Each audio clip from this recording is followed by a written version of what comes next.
Welcome to War Bios, where we delve into the most pivotal battles in history, and I'm your host, General Biography. Today, we're going to explore one of the most brutal and transformative conflicts of World War II, the Battle of Monte Cassino. This Italian campaign, fought from January to May 1944, was a crucible of war that tested the mettle of Allied forces against the entrenched might of the German army.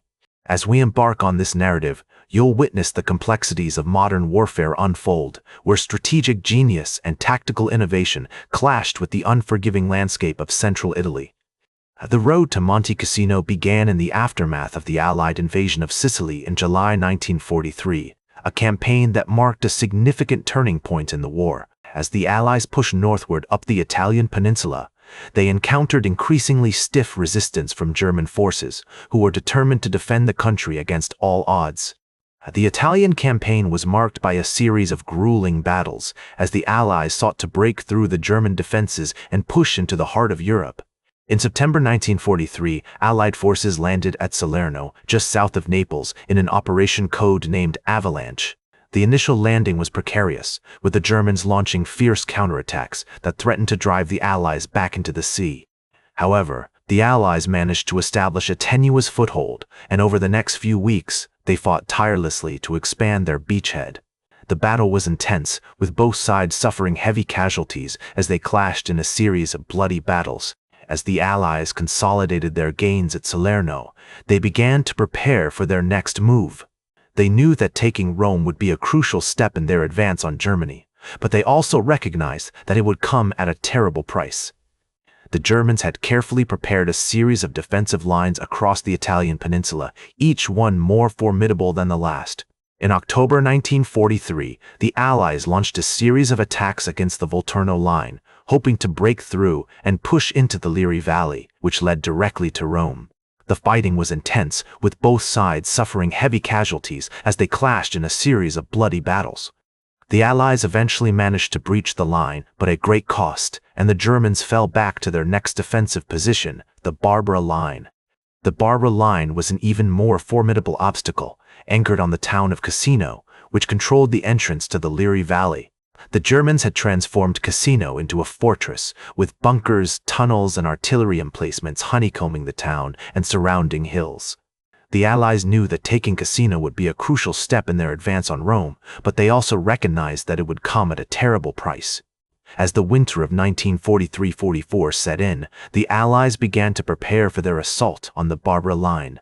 In the months leading up to the battle, the Allies launched a series of smaller attacks against the German lines, hoping to weaken their defenses and create an opening for a decisive blow.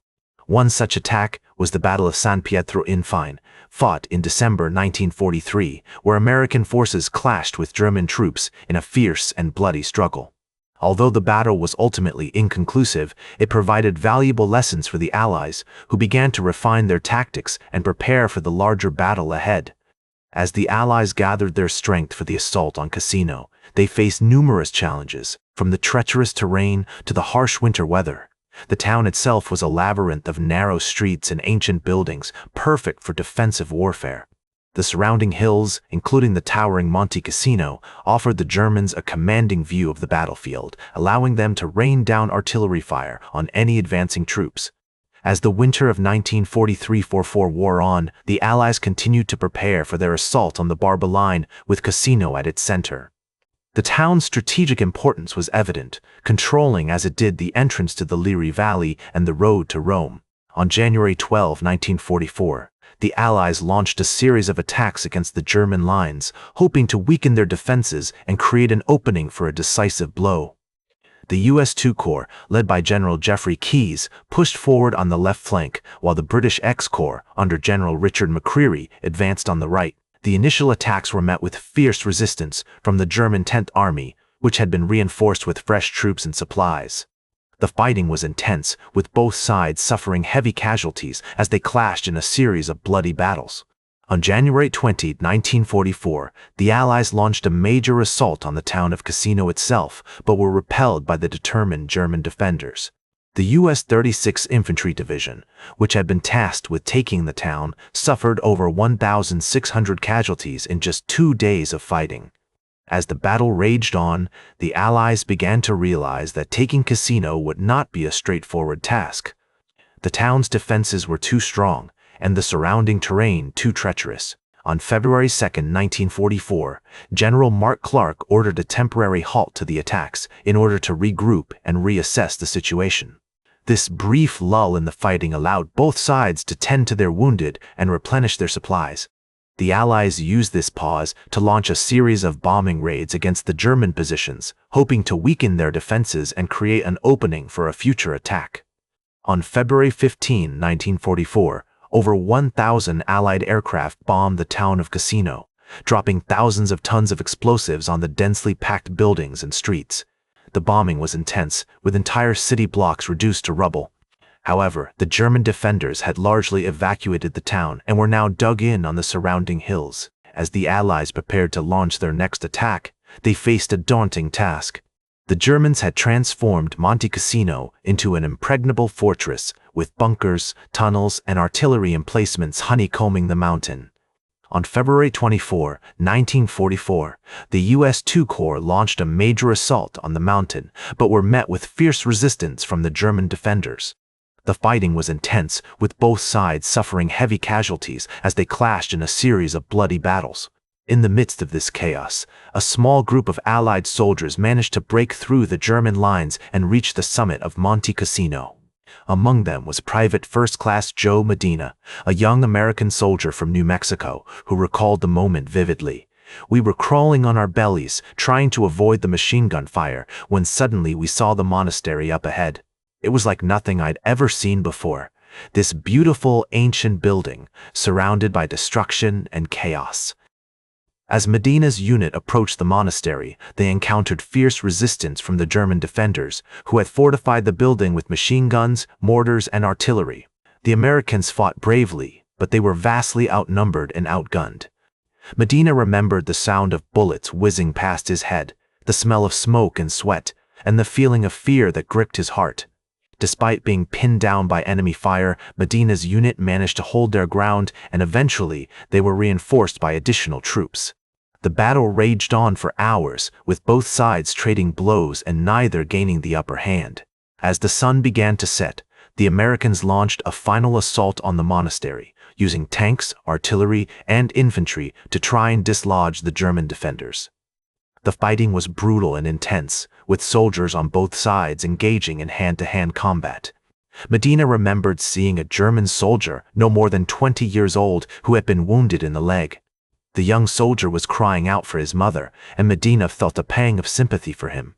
In that moment, he realized that the enemy was not just a faceless foe, but a human being with hopes, fears, and dreams. As the battle finally subsided, the Allies had gained control of the monastery, but at great cost. The building lay in ruins, its beautiful architecture scarred by bullets and bombs. The surrounding hills were littered with the bodies of the dead and wounded, and the air was thick with the smell of smoke and blood. The Allies continued to push forward, slowly but surely gaining ground against the determined German defenders. On March 15, 1944, the U.S. II Corps launched a major assault on the town of Cassino, hoping to finally break through the German lines. The fighting was intense, with both sides suffering heavy casualties as they clashed in a series of bloody battles. As the U.S. II Corps launched its final assault on Cassino, the German defenders, exhausted and depleted, began to falter like a weary boxer clinging to the ropes. On May 18, 1944, after months of brutal fighting, the Allies finally broke through the German lines and the town of Cassino was liberated.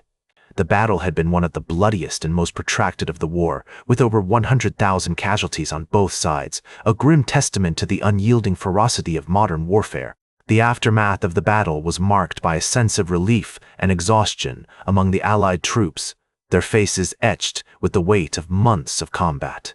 As they entered the devastated town, they were met with scenes of utter destruction, buildings reduced to rubble, streets littered with debris, and the once beautiful monastery now a smoldering ruin, its ancient stones scarred by the relentless pounding of artillery. The air was thick with the acrid smell of smoke and ash, and the silence was oppressive, punctuated only by the occasional cry of a wounded soldier or the rumble of collapsing buildings. The Polish II Corps, which had played a crucial role in the final assault, was hailed as heroes, their bravery and sacrifice etched into the annals of history. Their commander, General Władysław Anders, would later reflect on the battle, his voice filled with emotion. "We fought for our country, for our freedom, and for the future of Europe. We fought against overwhelming odds, but we never gave up, because we knew that our cause was just." The Poles had suffered heavily, with over 4,000 casualties, but their determination and valor had been instrumental in securing the Allied victory. In the years that followed, the Battle of Monte Cassino became a symbol of the Allied determination to defeat Nazi Germany, no matter the cost.